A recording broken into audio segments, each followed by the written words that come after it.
강하게 시사했습니다. 방송기자연합회, 한국기자협회 등 8개 언론단체는 대한민국 헌정사에서 유례를 찾을 수 없는 언론 탄압이자 폭력이라고 강력 규탄했습니다. 사실과 다른 그런 가짜 뉴스로 이간질하려고 아주 악의적인 그런 행태를 보였기 때문에 MBC가 뭘 악의적으로 했다는 거죠? 뭐가 악의적이에요? 집권 여당인 국민의힘 지도부의 입에서 MBC에 광고를 주지 말라면서 삼성과 여러 기업들이 MBC에 광고로 동력을 제공하는 것을 즉각 중단해야 하며 비공개 회의에서 권태선 박문진 이사장과 김기중 이사 해임 절차 지시를 기습 결정했습니다. 업계 조사도 이루어지지 않고 해임 절차를 개시할 수 있습니까? 사무검사가 아니라 방송 장악의 시도, 방송 장악의 최전선에서 지금 방통위가 청병 노릇을 하고 있다라고 저희는 생각합니다. 김건희 여사의 명품 가방 수수 논란을 보도한 MBC 스트레이트에 대해서 윤석열 대통령의 장모 최은순 씨의 가석방이 추진되고 있다는 MBC 뉴스데스크 보도에 대해 서울의 미세먼지 농도를 전달한 MBC 뉴스데스크의 날씨 예보에 선거방송 심의위가 최고 법정 제재 수준인 관계자 징계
안녕하십니까. 지키면 더 좋은 친구 MBC 힘내라 콘서트 여러분과 함께할 전국 언론노조 MBC 본부의 이선영 조합원입니다. 반갑습니다.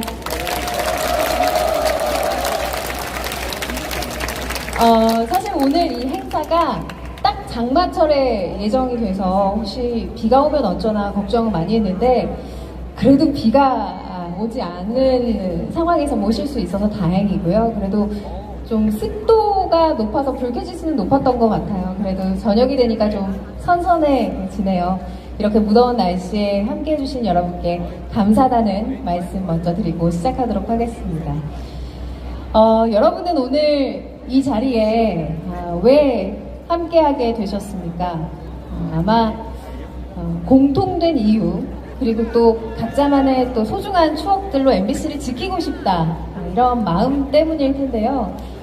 저도 마찬가지입니다. 저도 MBC의 구성원들이 더 이상 상처받지 않았으면 하는 마음 그리고 그 상처받은 MBC를 지켜보는 시민들이 또 상처받지 않았으면 하는 마음 그 진심으로 여러분과 함께하게 됐습니다.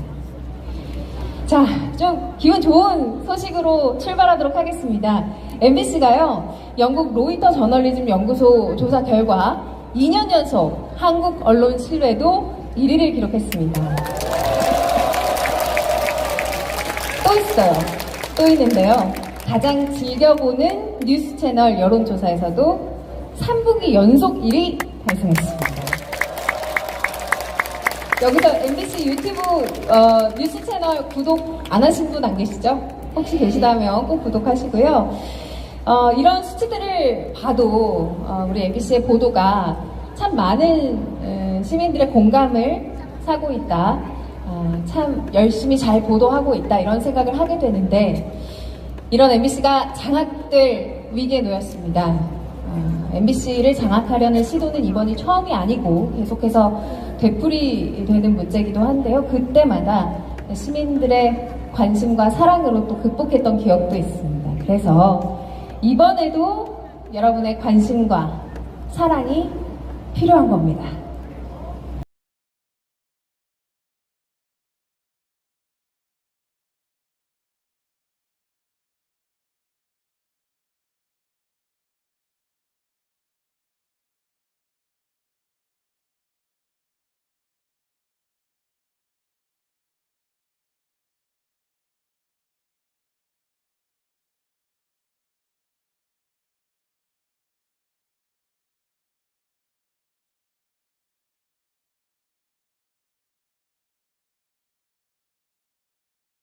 끝났어요. 아니 보너스도 아니 근데 아니 말은 미국에 나토 아이, 정상회의 참석자 가셨던 거 아니에요? 안녕하십니까. 우리도 나토 영어로는 N A 뭐였지 그거? T.O.요. 어쨌든 네. 콘서트를 한다고 해가지고 제가 왔습니다 여러분. 우리 쪽이 없나 보네. 연기 잘하신다. 반이네 이거. 이쯤에서 소개를 올려야 될 것 같아요. 여러분 다들 아시죠? 우리 대한민국 시사계에 정말 빼놓을 수 없는 감초입니다. 이상민 크리에이터 소개하겠습니다. 네, 반갑습니다. 이상민입니다. 네, 이성형 조합원을 도와서 2시간 동안 힘차게 힘내서 달려보도록 하겠습니다. 아니 성대모사를 너무 똑같이 한다고 그렇게 냉랭하게 반응하시면 네, 저한테 저희도- 욕을 하실 필요 없지 않나요? 이상민 크리에이터예요. 여러분 착각하시면 안 됩니다. 고맙습니다. 네. 네. 오늘 MBC 힘내라 콘서트는 1부, 2부 이렇게 나뉘어서 진행이 되는데요. 제가 진행하는 1부는 토크 콘서트 형식으로 함께합니다. 그래서 저희 둘과 또 저희가 바쁘신 분들을 또 모시고 네. 자리를 빛내보려고 하는데요. 먼저 정치권에서 두 분 모셨습니다. 여러분 큰 박수로 맞이해주세요. 박찬대 더불어민주당 당대표 권한대행정 원내대표 조국혁신당 전 대표입니다.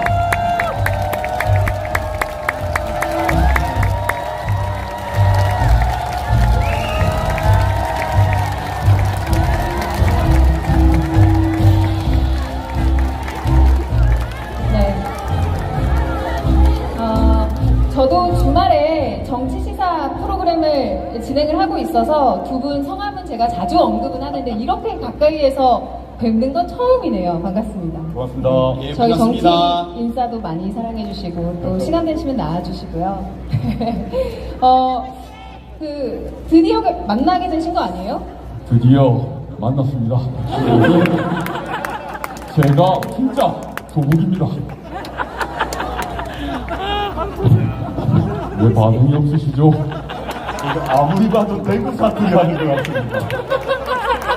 저는 분간이 잘 안 돼요. 정말 비슷하네요. 저는 그 부산 경남 사투리 원어민인데 제가 아무리 들어도 약간 대구 쪽 말을 흉내내는 것 같습니다. 저 준비해서 연구하고 준비해서 반드시 복수하겠습니다. 제가 개인 지도를 몇 번 했는데 부산 사투리하고 대구 사투리는 액센트가 앞, 뒤 따로 있는데 계속 지금 대구를 하고 있습니다. 과외를 좀 해주셔야겠네요. 네. 그리고 우리 박찬대 원내대표께도 하실 말씀 있다고요. 제 목소리는 모사 안 하시나요? 예, 국민 여러분, 우리 원 대표님이 오셔가지고 제가 지금 기쁩니다. 근데 제가 한마디도 하고 싶은데 김두관 의원이 화낼 것 같아가지고 이만하겠습니다. 여러분 큰 박수 주세요. 아니 오늘 하루 종일 이재명 전 대표랑 같이 계시지 않았어요? 이렇게 보니까 또 어떤 소감이신지. 예, 괜찮습니다. 괜찮습니다. 너무 잘하십니다. 진짜.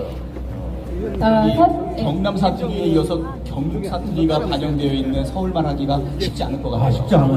네. 예, 고맙습니다. 다음에 제 목소리도 한번 부탁드리겠습니다. 큰 꿈을 꾸시면 제가 예. 한번 도전해 보겠습니다. 큰 꿈을 꾸셔야 도전하는 거예요? 네네네. 아유, 그 두 분이 최근에 이제 국회에서 좀 여러 가지 일이 많다 보니까 굉장히 바쁘실 텐데 오늘 또 특별히 시간을 내서 MBC까지 와주셨습니다. 아무래도 뭔가 MBC와 좀 특별한 인연이 있지 않을까 하는 것도 궁금해지거든요. 예, 만나면 좋은 친구, 지키면 더 좋은 친구 MBC 지키러 나왔고요. 제가 방송에 고정 출연하고 있는 유일한 곳이 MBC. 곽종배의 시선 집중이었습니다. 네, 김종배의 시선 집중. 네네네. 제가 잘못 들었나요? 네네네. 네. 많이 화내실 겁니다, 우리. 네네. 김종배. 네, 네네. 웃기려고 한 거 아니에요? 웃자고 농담을 하신 거니까요. 네. 조국 전 대표께서는 어떤 인연이 좀 특별히 있으시죠? 전 뭐 MBC에 제가 정치에 이제 입문하기 전부터 애청자, 시청자였던 건 뭐 다 아실 것 같고요. 오랜 인연을 따지면 제가 교수 시절에 아주 오래되긴 했습니다만은 MBC 노조에서 여러 행사를 할 때 참여해서 뭐 조그만 도움을 준 바도 있습니다. MBC가 더 좋은 친구가 되고 그 지금 오랫동안 시민들의 곁에서 언론의 자유를 지키기 위해서 굳건히 버텨주시기 바랍니다. 네, 고맙습니다. 네. 정치권 부분에 이어서 오늘 함께 이야기를 더 풍성하고 재미있게 만들어주실 두 분 더 이어서 소개를 해보도록 하겠습니다. 언론학계 대표 최진봉 성공회대 교수 그리고 시민 대표 방송인 오윤혜 씨 모시겠습니다. 어서오세요. 큰 박수 부탁드립니다.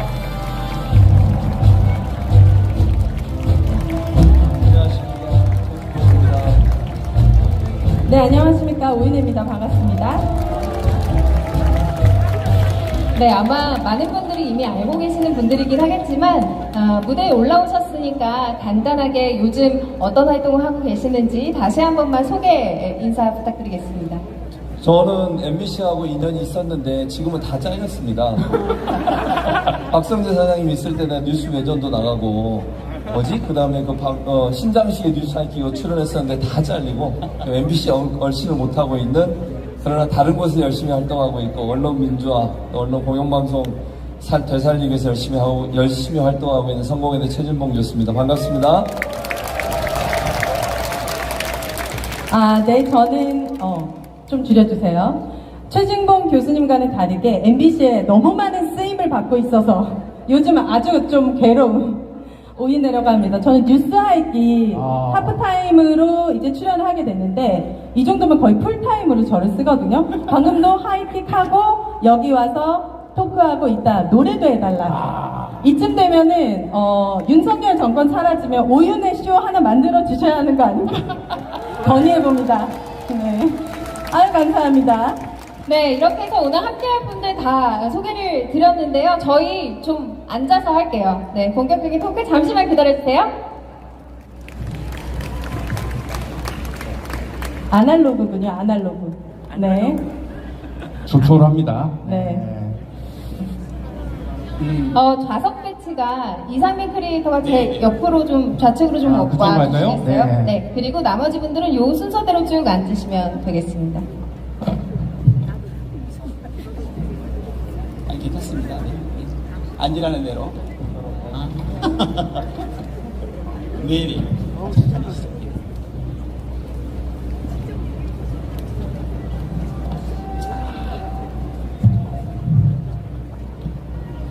네, 오늘 본격적인 이야기 나눠볼 텐데요. 제가 주말에 정치인싸라는 라디오 시사 프로그램 진행하고 있는데 그냥 그 방송의 연장선상이다, 공개 방송이다 생각하면서 이렇게 편안하게 우리 대화하는 분위기로. 네, 너무 편하거든요, 지금. 그래요? 네, 괜찮으세요? 네. 알겠습니다. 첫 번째 이야기는요, 키워드가 2년 2개월이에요. 그러니까 저희가 시작하면서 이 윤석열 정부의 2년 2개월 살짝 평가를 좀 하고 시작을 할까 하거든요. 어떠셨어요? 조국 전 대표께서는? 하는 겁니까? 윤석열 정권 2년 2개월 생각을 해보면 저는 이런 생각이 듭니다. 우리 여기 계신 분들이 다 쉽게 상상할 수 있는 걸 생각해 보게 되면 안 들립니까? 예, 알겠습니다. 다시 하겠습니다. 들리시죠? 저희 제작진들께서 좀 볼륨을 높여주시면 될 것 같아요. 네. 윤석열 정권 지난 2년 3개월은 저 생각으로는 전두환 더하기 이명박 더하기 박근혜라고 생각이 듭니다.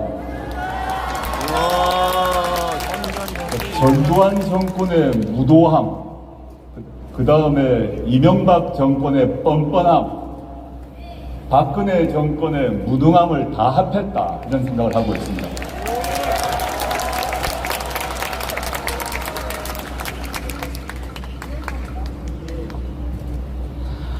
지난 2년 2개월을 생각하면 대한민국이 이렇게까지 망가질 수 있는가 생각하게 되는데요.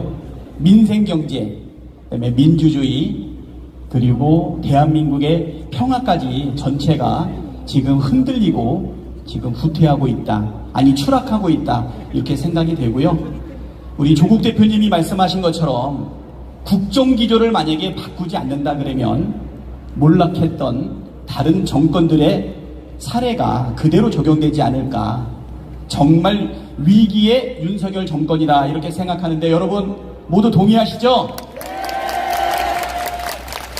민주주의 위기 막아내는 첫 번째 길은 MBC 지키는 거라고 생각하는데 아마 그 마음으로 이 자리에 오셨을 거라고 생각합니다. 네. 지난 2년 2개월의 평가 두 분께 먼저 들어봤는데요. 이런 와중에 대통령을 탄핵하자는 국민청원이 정말 빠른 시간 안에 100만 명을 넘기고 지금 제가 현재 받아본 자료로는 140만 명을 넘었습니다. 와, 140만. 오유대님 혹시 청원하셨어요? 네. 저는 청원을 너무 일찍 해서 1분도 기다리지 않고 청원을 할 수 있었습니다. 네, 뒤늦게 아신 분들이 1시간, 2시간을 기다리셨는데 그 청원이 알려지기 전에 저는 이미 청원을 완료했었죠. 또 최 교수님께서는 지금의 이런 분위기가 어느 정도 심각성으로 좀 받아들여야 하는지 좀 진단을 해주신다면요. 일단 가장 중요한 건 온라인상에서 140만이 했다는 것은 촛불이 140만 개가 켜졌다는 거예요. 그게 뭐가 다릅니까? 오프라인하고 온라인은 차별이 없다고 저는 생각해요. 많은 사람들이 시간 바쁘고 그래서 실제 현장에 못 나오지만 140명이나 되는 사람들이 촛불을 들고 윤석열 정권의 퇴진을 외치고 있는 거예요. 그 목소리라고 들어야 돼요. 이걸 그냥 공산주의를 어쩌고 저쩌고 이런 얘기하는 또 국민의힘 정신 나간 의원들이 계시더라고요. 이 사람들 말처럼 한번 생각하면요, 그냥 무너지는 거예요. 140만이나 되는 사람들이 윤석열 정권 밑에는 살 수 없다, 탄핵시켜야 된다라고 외치고 있는 겁니다. 신중하게 받아들여야 되고 심각하게 받아들여야 되고 반성해야 되는데 반성하는 모습을 전혀 보이지 않고 있어서 그 횃불은 더 많이 활활 타오를 것 같습니다. 네, 법사위에서는 탄핵 소추안 국민청원 청문회 개최를 의결하기도 했는데요. 대통령께서는 어떻게 생각하고 계실지 좀 궁금한데요. 우리 너무 확절하게 평가하신 문제는 아니라고 생각을 하고요. 우리 탄핵 청원이나 지지율이나 이런 것들은 우리가 별로 유념치 않습니다. 별로 의미가 없다, 이렇게 생각을 하고요. 제가 하는 일은 국민을 위해서 하는 일이고 오로지 국민만 생각하고 열심히 해야 된다, 이렇게 그 마음만 가지고 있습니다. 반응들을 벌써 보이시네. 저도 사랑합니다. 참. 이제 전광판 좀 보셔야 되는 전광판은 보지 않습니다. 국민만 믿고 갑니다. 전광판 안 보는 대통령 어떻게 생각하시나요? 예, 그런 대통령 본 적이 없습니다. 네. 저희가 시작하면서 2년 2개월 동안의 윤석열 정부에 대한 평가를 좀 했는데요. 더 길게 가져가지 않아도 어떤 목소리가 나올지 좀 예상이 되는 것 같습니다. 여름이잖아요. 누군가는 이 계절을 참 좋아합니다. 그리고 저도 비를 굉장히 좋아했어요. 비가 오면 막걸리를 한 잔해도 괜히 더 낭만적이고 또 이렇게 남편이랑도 더 좀 말랑말랑해지고 그렇잖아요. 근데 작년부터는 좀 비가 오는 날이 그렇게 좋지만은 않더라고요. 최상병이 순직한 지 곧 1년이 됩니다. MBC가 이 젊은 해병의 안타까운 죽음에 관한 보도들을 굉장히 많이 했고요. 그 의혹의 중심을 정말 날카롭게 여러 특종을 통해서 여러분께 전달을 해 드렸습니다. 또 최근 이제 여러 MBC를 비롯한 여러 언론사에서 새로운 사실들이 계속해서 나오고 있는데요.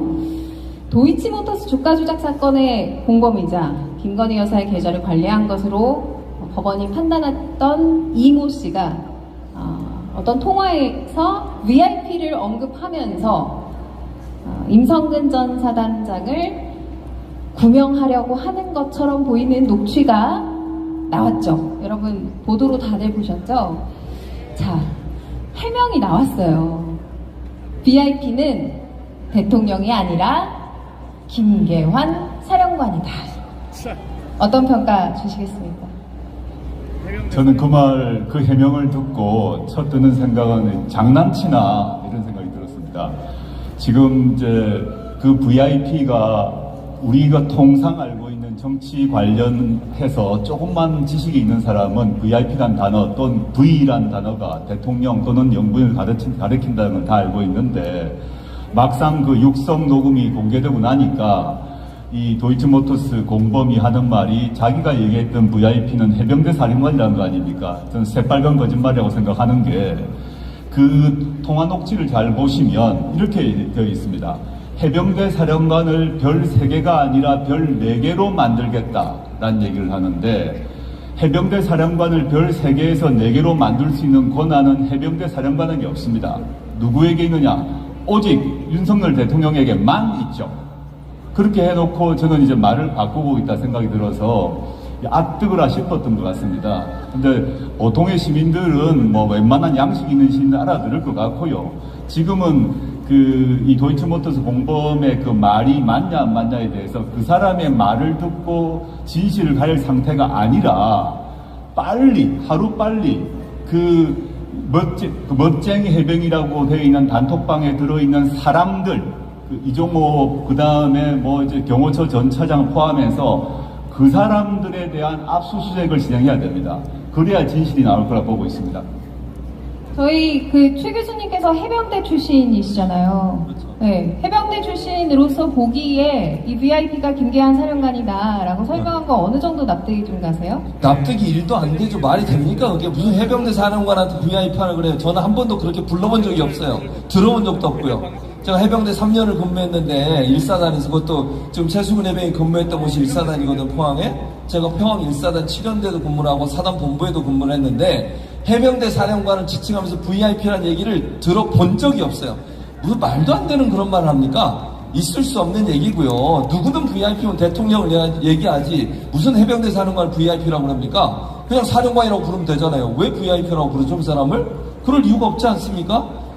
그 해명 자체가 도리어 본인의 말이 얼마나 진실되지 않느냐를 보여주는 단적인 증거라고 생각합니다.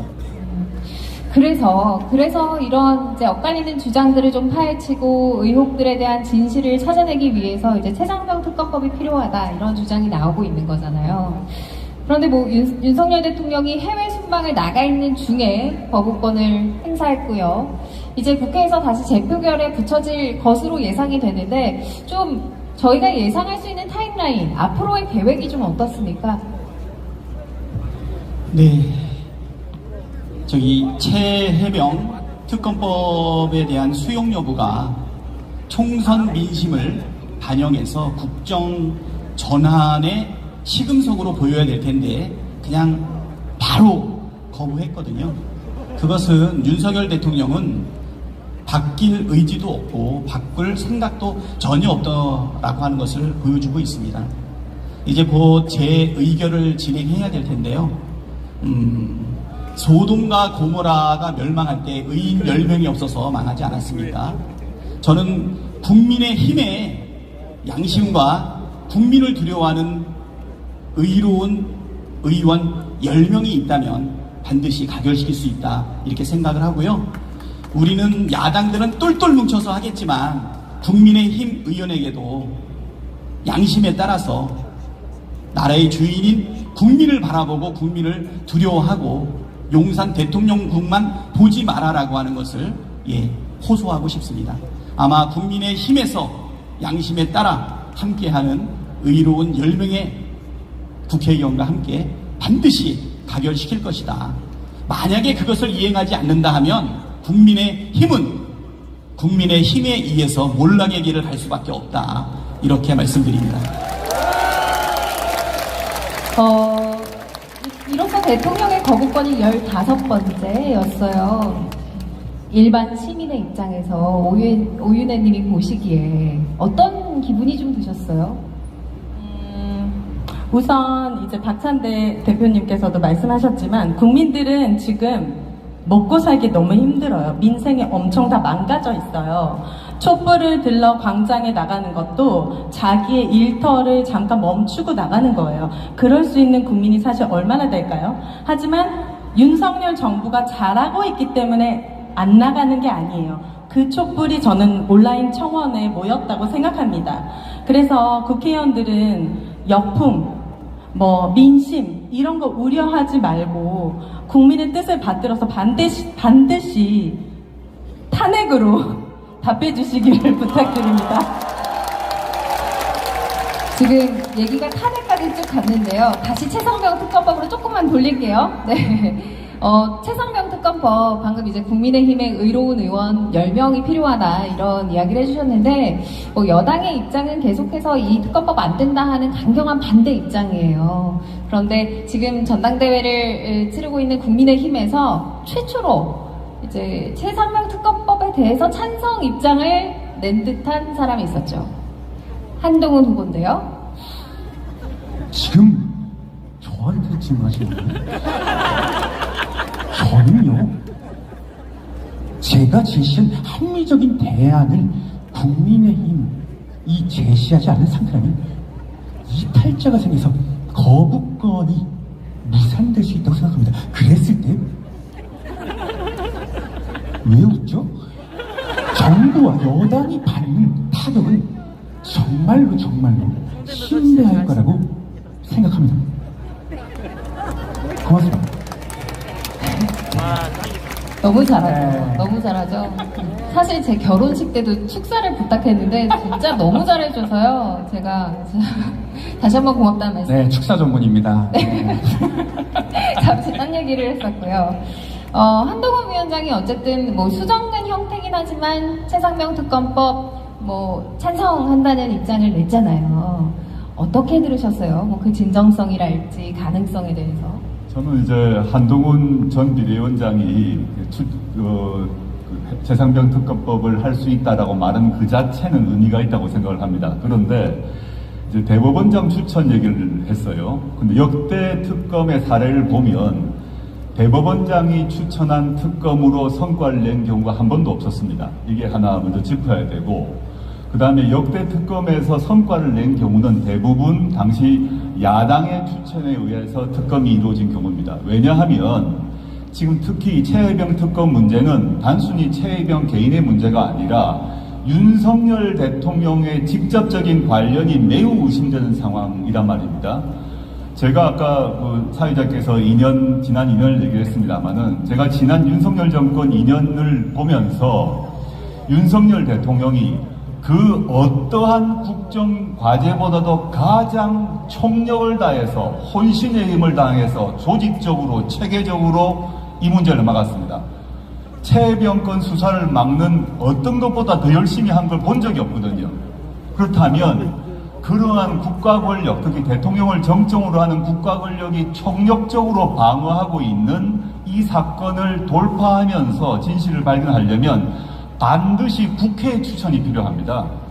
국회의 추천을 기본으로 하고, 그 다음에 추후에 이제 민주당과 국민의힘에서 일정한 협상이 있을 수도 있는데, 가장 포기할 수 없는 기본은 국회의 추천권이 보장돼야 되는 것은 기본으로 해야 된다, 이런 생각을 갖고 있습니다.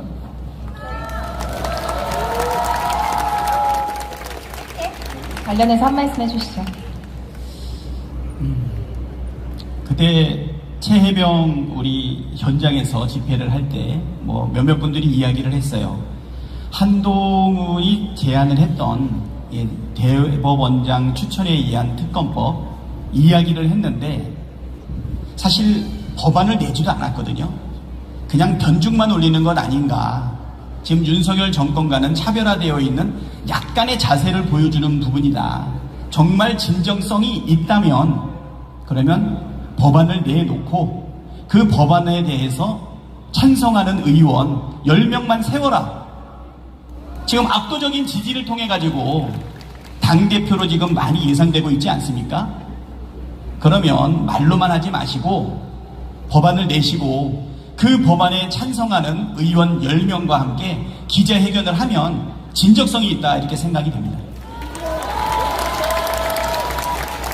지금 두 분의 말씀을 들었는데요. 여기 계신 분들이 굉장히 공감을 많이 하시는 것 같았어요. 그럴 수 있었던 배경에는 MBC에서 이 의혹들과 관련한 보도를 꾸준히 또 했기 때문인 것 같거든요. 그동안 MBC가 여러분께 제공해드렸던 특종들 뭐가 있었는지 영상으로 함께 만나보고 오시죠.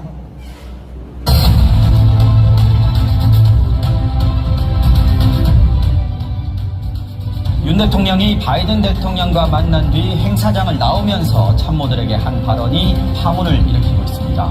해상병 순직 사건과 관련해 저희가 취재한 군 검찰의 진술 조서를 보면 국방부가 말을 바꾼 정황이 드러나 있습니다. 부하들의 진술은 달랐습니다. 해병대 수사단 조사에서 사단장이 빨리 현장에 들어가라. 어제 인천공항에서 이 전 장관 출국 장면을 단독 포착한 MBC 취재진이 어떻게 취재진 다 있는데 오신 거예요?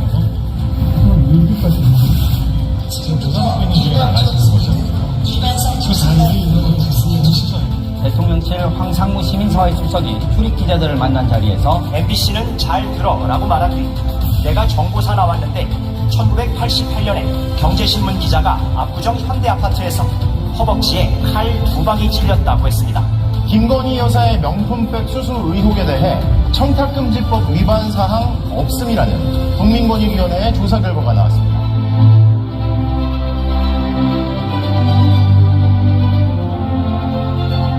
경찰 수사를 받던 중 분신에 숨진 고 양회동 씨 유서를 두고 월간 조선이 위조나 대필이 의심된다는 의혹을 보도한 바 있죠. 하지만 저희 MBC가 전문가들에게 필적 감정을 받은 결과 필적이 맞다는 결론이 나왔는데요. 유희림 현 방심위원장의 가족과 친척, 지인들의 이름으로 수십 건의 민원이 집중 접수된 사실이 MBC 취재 결과 확인됐습니다.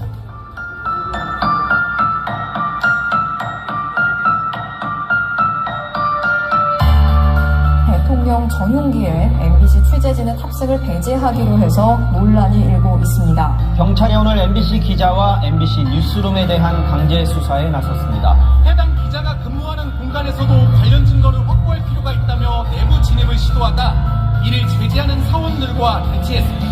김건희 여사의 명품 가방 수수 논란을 보도한 MBC 스트레이트에 대해서 선거방송시민위원회가 중징계에 해당하는 관계자 징계를 내렸습니다. 서울의 미세먼지 농도를 전달한 MBC 뉴스데스크의 날씨 예보에 선거방송심의위가 최고 법정 제재 수준인 관계자 징계를 의결했습니다.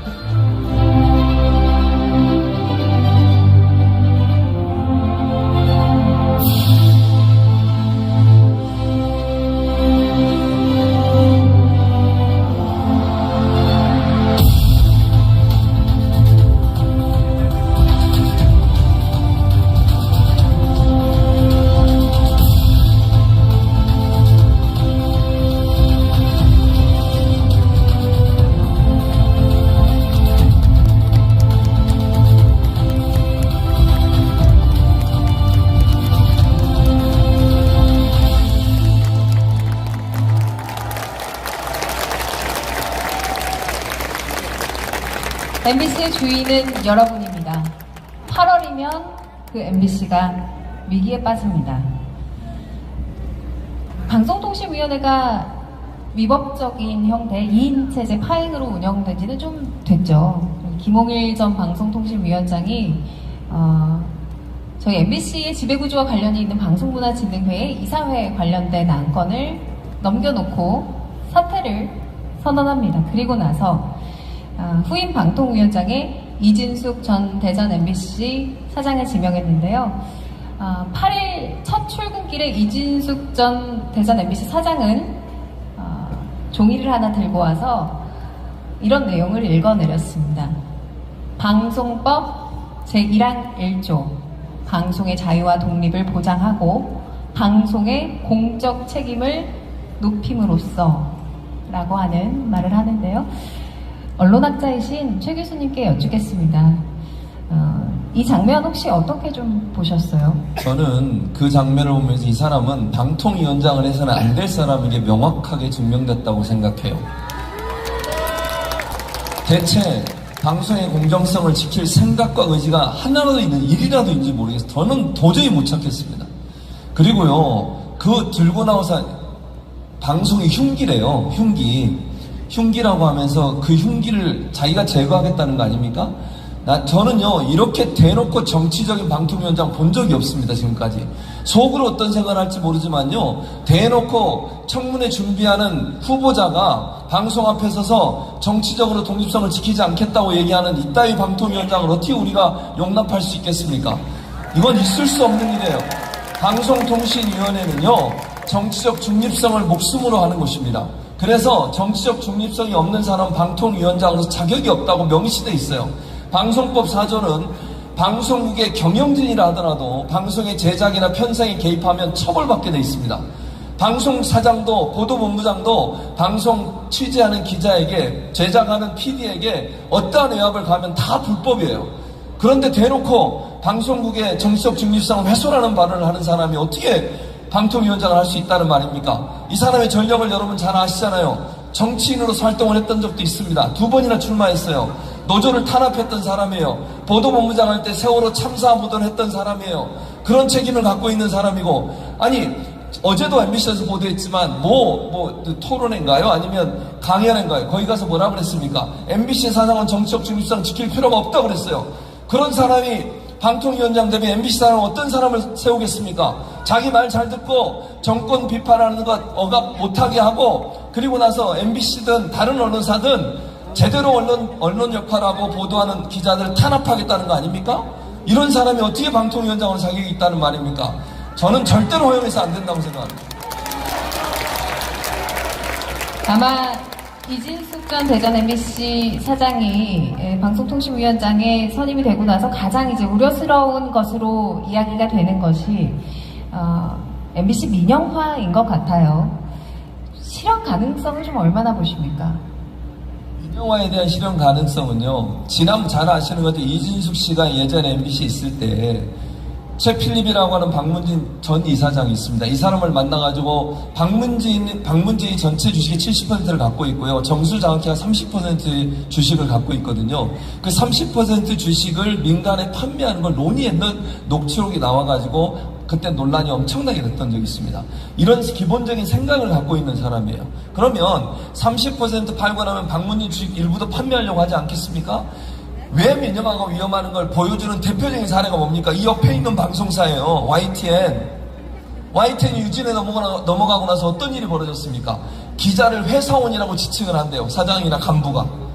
아니, 물론 회사원이죠. 그러나 아까도 말씀드렸잖아요. 방송법에 명시된 건 다른 회사원과 다른 행동을 안 하고 명시해 놓은 거 아닙니까? 방송의 중립성을 지키라는 거 아닙니까? 민간에 넘어갔더니 정권에 줄 세우고 정권에 친화적인 사람을 사장에 앉혀서 정권 비판적인 기사들을 다 내려버리고 김건희 여사 비판하는 기사들도 다 없애버리고, 이런 행동을 하는 게 민영화의 폐해예요.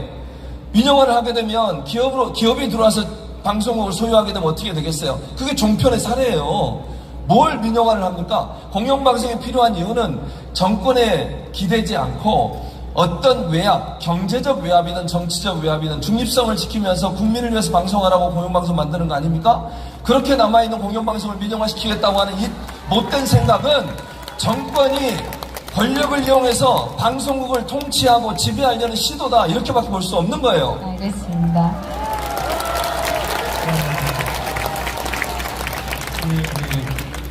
이진숙 방통위원장 지명자는 방통위원장은커녕 공직자의 자격도 품격도 인격도 안 되는 분이다, 그렇게 생각하죠?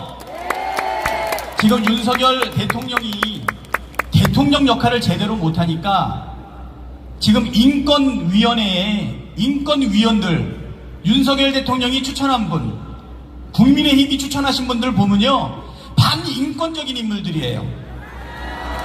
부패를 막고 청렴 사회를 만들기 위한 가장 교두보인 권익위원회도 정말 엉뚱해지지 않습니까? 대통령이 제대로 못하고 이상한 인사만 하게 되니까 권익위원회, 인권위원회, 심지어 방송통신위원회까지도 이렇게 막 무너지고 있다. 여러분, 이거 그냥 내버려 둬야 되겠습니까? 나라의 주인인 우리 국민들이 철저하게 연대해서 압박하고,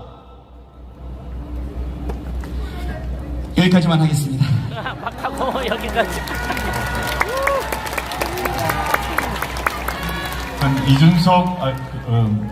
이진숙 방통위원장 후보가 들어왔는데 이분의 역할이 뭘까 생각을 해봤습니다. 저는 아주 간단하다고 생각을 하는데요. 이분이 방통위원장으로 오게 되면 야당에서는 바로 탄핵을 할 수밖에 없을 것인데 본인이 방통위원장 계속 하겠다고 온 건 아니겠죠. 그 목표는 분명하다고 생각이 듭니다. 이미 윤석열 정권 입장에서는 KBS를 이미 접수를 했기 때문에 MBC를 KBS처럼 만들어서 이른바 땡윤 뉴스로 만들거나, 안 그럼 조금 전에 최진봉 교수님이 얘기하셨던 것처럼 MBC 민영화를 시켜서 종편으로 만들거나, 이런 두 가지 목표를 달성하기 위해서 판을 까는 것이라고 생각을 하고요. 그 다음에 이번에 언론에 이미 보도되었습니다만은 이진숙 이 위원장 후보가 그 사이에 했던 말들을 보고 제가 기함을 했습니다. 경악을 했는데, 첫째는 지난번에 있었던 윤석열 대통령이 이태원 참사와 관련해서 음모론을 믿었고, 그 음모론을 믿은 것이 그 김진표 국회의장의 자서전을 통해서 회고록을 통해서 나왔는데, 다름 아닌 이준숙 후보도 똑같은 음모론을 믿고 있었음이 확인되었습니다. 이태원 참사에 대해서 MBC를 포함한 공영방송, 즉 그분의 말에 따르자면 좌파 방송인데, 이태원 참사가 좌파 방송의 선동에 의해서 이루어졌다라고 믿고 있는 사람에게 방송을 맡긴다는 게 말이 되겠습니까? 두 번째는 최근에 이분이 극우단체에서 했던 그 영상이 나왔습니다. 그 영상을 보게 되면 우리나라에서 1000만을 돌파한 영화들을 쭉 나열하고 난 뒤에 이 다 좌파 영화다 그랬습니다. 그리고 여러분이 좋아하는 배우 정우성을 보고 정우성이 좌파 배우라고 했습니다. 이런 정도의 편견을 갖고 있는 사람에게 방송을 맡긴다는 게 말이 되겠습니까? 네, 이 자리에 함께하지 못한 또 다른 야당의 입장도 있습니다. 또 다른 야당, 개혁신당의 입장도 궁금한데요. 그래서 영상으로 만나보겠습니다. 예, 만나면 좋은 친구 여러분 안녕하십니까? 개혁신당 이준석입니다. 이번에 힘내라 MBC 콘서트 진심으로 축하드리고요. 무엇보다도 저희 개혁신당 항상 MBC와 그리고 MBC 구성원 여러분과 함께 하겠습니다. 참 지난 몇 년 동안 윤석열 대통령 방송 장악을 위해서 많은 노력을 해왔는데요. 안타깝습니다. 예전에 언론중재법에 반대하면서 언론의 자유를 외치던 그 대통령이 지금은 어떻게 이렇게 방송 장악의 길에 나섰는지 궁금한데요. 사실 저는 언론 장악이라는 것은 해서도 안 되고 그리고 누구도 할 수 없는 것이다 이렇게 생각합니다. 그래서 저는 앞으로 MBC 구성원들 힘내시고 그 투쟁의 길에 저희 개혁신당도 힘이 될 수 있도록 하겠습니다. 그리고 무엇보다도 개혁신당은 당이 생기면서 1호 공약으로 저희가 언론 정책을 냈습니다.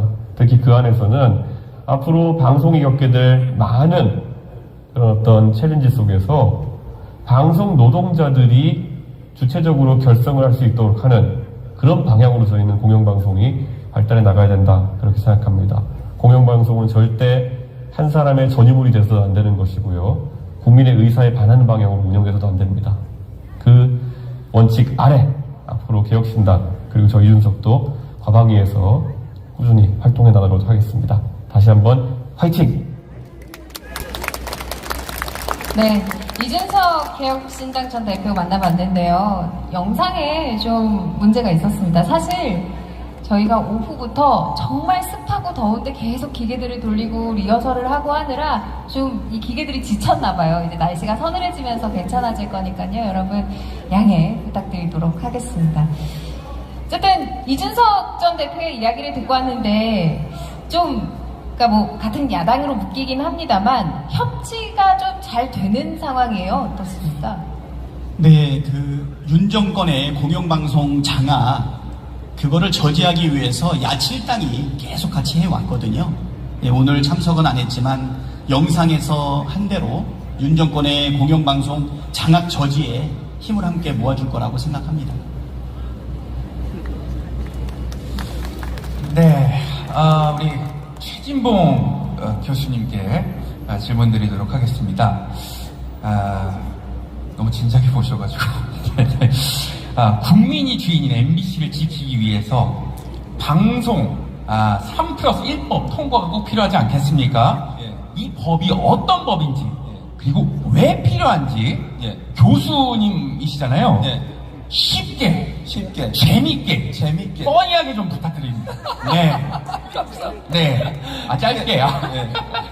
방송 3법은 크게 세 가지 공영방송이 우리나라가 세 개가 있는데요. KBS, MBC, EBS 이 세 개 이사회 관련된 법을 바꾸는 것이고요. 하나 더 플러스 원은 방송통신위원회 설치법을 바꾸는 겁니다. 이 네 가지 법안을 바꾸는 이유를 설명해 드리면 먼저 공영방송 세 곳이요. 이사의 숫자와 임명 방식이 차이가 있습니다. MBC는 박문재인 최대 주주인데 방송문화진흥회는 6대3 구조로 지금까지 여야가 추천을 해서 이사를 구성을 했었어요. KBS는 7대4 여당이 7명, 야당이 4명, 그리고 EBS는 뭐 규칙은 없는데 보통 7명, 2명 이랬었어요.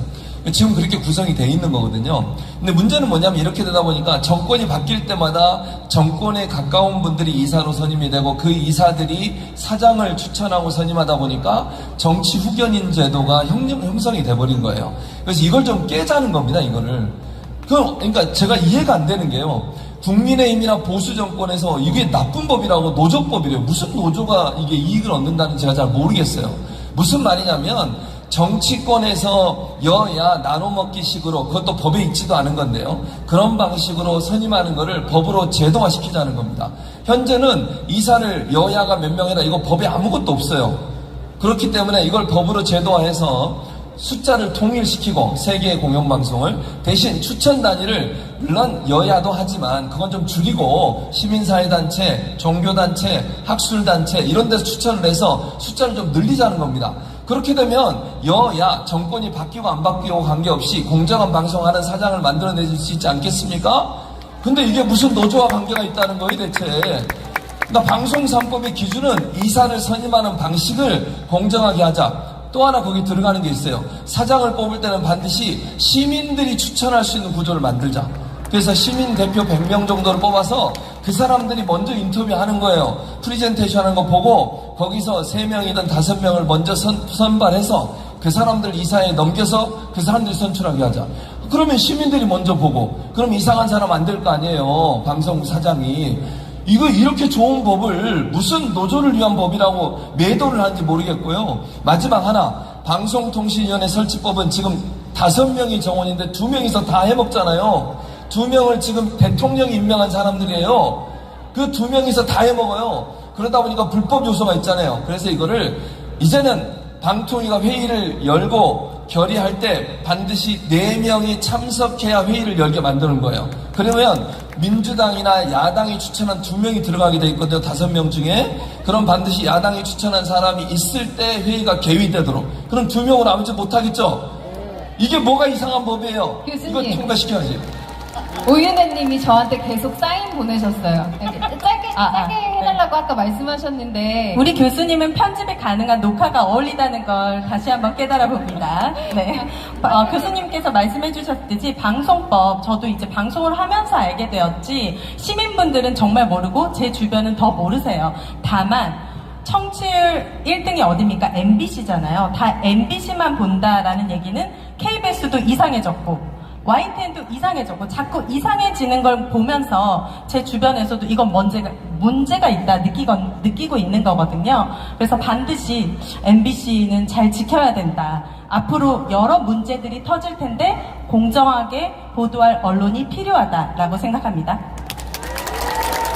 네, 최진봉 교수님과 오윤혜님의 이야기를 들으니까 방송법 통과가 왜 필요한지 좀 이해를 잘 할 수가 있었는데요. 이 법이 아무리 좋은 법이라고 해도 결국에 또 대통령이 거부권을 행사한다면 이게 또 의미가 좀 없어지는 거잖아요.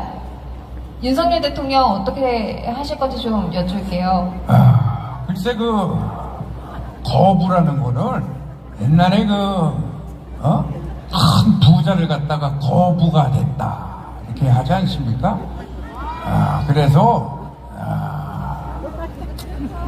오늘 저녁에 뭐 먹지? 그거는 배고픈데 간식도 하나가 없네 여기는 이게 재밌는 건데 이렇게 아무도 안 웃네 활짝 웃을 수가 없네요 내용이. 나포 갔다 와서 봅시다. 사실 오늘 민주당의 의총에서 이제 21대 국회 때 대통령이 거부권을 행사해서 무산됐던 여러 가지 법안들을 이제 좀 속도를 내보자 이런 의견을 했고 그 안에 이제 방송 3법도 포함되어 있는 것으로 알고 있는데요. 앞으로 좀 어떤 계획이 있는지 거부권 이후에 어떻게 이 방송법을 좀 관철시키기 위해서 로드맵을 짜고 계신지 좀 궁금해요. 지금 말씀드려서 많이 아쉬운데요. 우리 민주당이 여당이었을 때 왜 진작에 이 법을 만들지 못했을까 하는 아쉬움은 있는데요. 늦었지만 지금이라도 공영방송이 너무 어려운 환경이기 때문에 지금이라도 반드시 관철해야겠다는 의지가 있다는 것을 말씀드리고요. 3+1 방송법은 나라의 주인인 국민에게 공영방송을 돌려주자라고 하는 법이다. 이거 분명하게 말씀을 드리고요. 거부권이 좀 예상되고 있습니다. 7월 국회가 가기 전에 이 법을 반드시 의결할 건데요. 아마 필리버스터도 예상이 되고 있고요. 반드시 관철해도 아마 또 거부권을 행사하지 않을까 생각이 됩니다. 이 거부권을 극복하기 위해서는 우리 민주당과 야당이 최선을 다하겠지만 우리 국민들도 함께 해줘야 됩니다. 국민이 주인인 공영방송을 만들기 위한 법이기 때문에 철저하게 함께하면서 여론을 만들어주시고 강력한 연대로 반드시 이것만큼은 지켜야겠다라고 하는 각오를 다져주시기 바랍니다. 정말 최선을 다하겠습니다. 민주당의 박찬대 원내대표께서 이제 의지와 각오를 밝혀주셨는데요. 조국혁신당도 많이 도와주실 거죠? 네, 물론이고요. 지금 우리 박찬대 대표께서 말씀하신 그런 방향에 대해서 전적으로 동의를 하고요. 지금 이제 윤석열 대통령이 벌써 15번 거부권을 행사했지 않습니까? 근데 방송 4법을 저희가 본회의를 통과시키게 되면 거부권 행사할 것이 분명해 보입니다. 그런데 지금 이승만 대통령이 역대 35번의 거부권을 행사해서 역대 최고의 기록을 가지고 있습니다. 윤석열 대통령은 1987년 이후에 가장 많은 거부권을 행사한 사람인데 저는 그렇습니다. 지금 우리 국민들이 필요로 하는 방송법을 포함해서 여러 중요한 법률들이 있는데 거부권을 행사하면 수정해서 다시 제출하고 거부권을 또 행사하면 또 수정해서 제출하고 이렇게 해서 이승만 대통령의 35번의 기록을 윤석열 대통령이 깨도록 만들어주고 그러면 그 경우 지금 이승만 대통령은 말로에 어디에 계셨습니까? 하와이로 갔지 않습니까? 지금 윤석열 대통령이 어디에 있습니까? 대박이다. 윤석열 대통령이 이승만 대통령의 거부권 행사 35번을 깰 그때 즈음에 그분은 하와이에서 못 돌아오실 겁니다.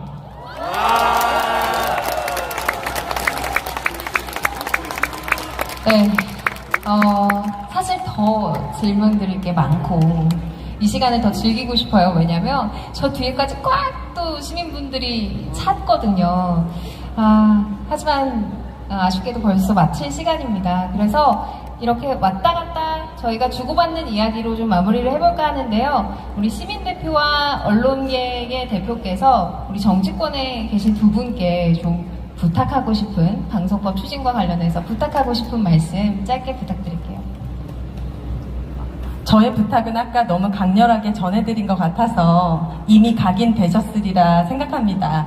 국민들이 투표로 정말 많은 힘을 주셨기 때문에 그 믿음에 꼭 실망 안 할 수 있도록 노력해 주시고, 저는 어려울수록 더 아픔을 공감하고 연대하는 그런 따뜻한 대한민국이 다시 되었으면 좋겠습니다. 우리가 나만 아는 게 아니라 옆에 이웃 사람을 더 살펴보고 같이 안아주고 그렇게 연대하다 보면은 힘을 모아서 MBC도 더 지켜낼 수 있지 않을까라고 희망을 가져봅니다.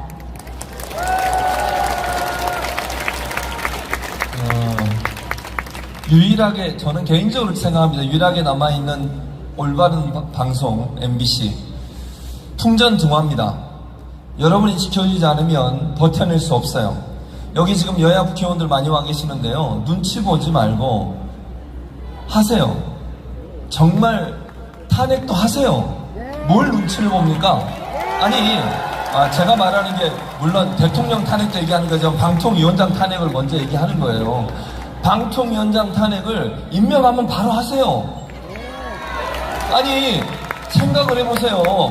방통위원장이 임기가 남아있는데 탄핵시키려고 민주당이나 조국혁신당이나 야당들이 탄핵하려고 하니까 어떻게 사퇴시켜버리잖아요. 또 새로운 사람 안 치잖아요. 그 사람 또 탄핵하려면 어떻게 하겠어? 또 사퇴시키겠죠. 그런 꼴은 계속 보면서 왜 우리는 가만히 있는 거예요? 왜 야당은 가만히 있는 거예요? 탄핵해야죠. 방법이 있잖아요. 어쩔 수 없어요. 강대강 대치 가야 된다고 저는 봅니다. MBC 무너지면 이 땅에 진정으로 언론이 살아있는 모습을 보기 어려워요. 그 암울한 시대에 살고 싶으세요? 그렇지 않잖아요. 함께 연대할 뿐만 아니라 국회의원들이 나서서 탄핵하고 또 탄핵하고 또 탄핵하고 끝까지 해야 돼요. 교수님, 저희 화답을 한번 드릴게요. 오윤혜 님이 옆에서 되게 괴로워하셔가지고 제가 죄송하지만 끊을 수밖에 없었어요. 죄송합니다. 네, 정치는 정치인이 하는 것 같지만 사실 누가 한다? 국민이 명령하면 우리들은 따릅니다.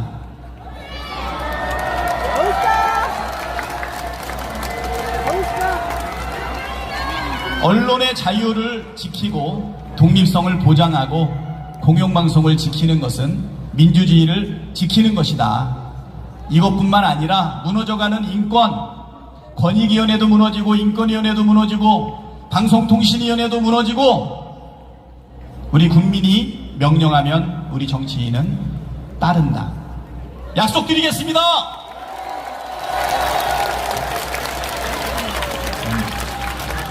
마지막 발언하기 전에 아까 정정 하나 할게. 제가 이승만 대통령이 아까 35번이라고 그랬는데 45번입니다. 정정하겠습니다. 여하튼 요지는 윤석열 대통령이 정당한 법안을 거부하면 다시 발의하고, 거부하면 또 발의하고, 이런 일을 계속해야 된다고 생각합니다. 그런 상황을 두려워할 필요가 없다고 생각합니다.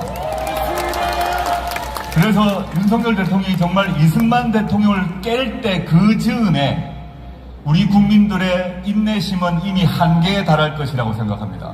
지금 윤석열 대통령과 관련해서, 그리고 그 영부인 김건희 여사와 관련해서 이 두 사람과 또 그 측근들이 국정농단을 했음이 의심되는 매우 유력한 방증들이 계속 등장하고 있습니다.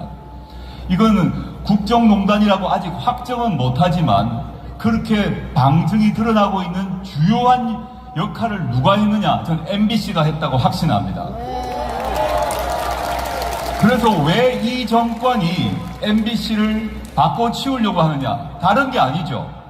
자신들의 국정농단의 증거가 국민들 앞에 드러날 걸 두려워하는 것입니다. MBC를 지킬 때만 저는 윤석열 정권의 이 무능함과 무책임함과 무덤함을 3년 동안 보지 않을 수 있다고 생각합니다. 만약에 MBC를 지키지 못하다면 윤석열, 김건희 또는 국민의힘, 용산 등이 지금까지 벌여왔던 각종의 범죄 혐의 등이 드러나지 못할 것이고, 드러나지 못한다면 우리는 3년 더 윤석열 대통령의 얼굴을 MBC에서 볼 것입니다. 이렇게 네 분의 말씀을 들어봤는데요. 사실 저는 오늘 함께 해준 이상민 크리에이터 성대모사 말고 네. 방송인이시잖아요. 그리고 정말 여러 방송사에서 방송을 하고 있고 성대모사지만 정치 평론을 하고 있는 입장에서 오늘 제가요? 네, 오늘 어떠셨는지. 제가 정치 저는 평론이라고 생각하거든요. 그 다 모사에 이렇게 좀 뭐랄까요, 뼈가 있더라고요. 아닙니까? 뼈요. 왜 입술을 파르르 떠세요? 뭐가 두려우신 거예요? 사실 여기 그 섭외를 받고 좀 우려를 많이 했습니다. 뭐 걱정스러운 게 있으셨어요?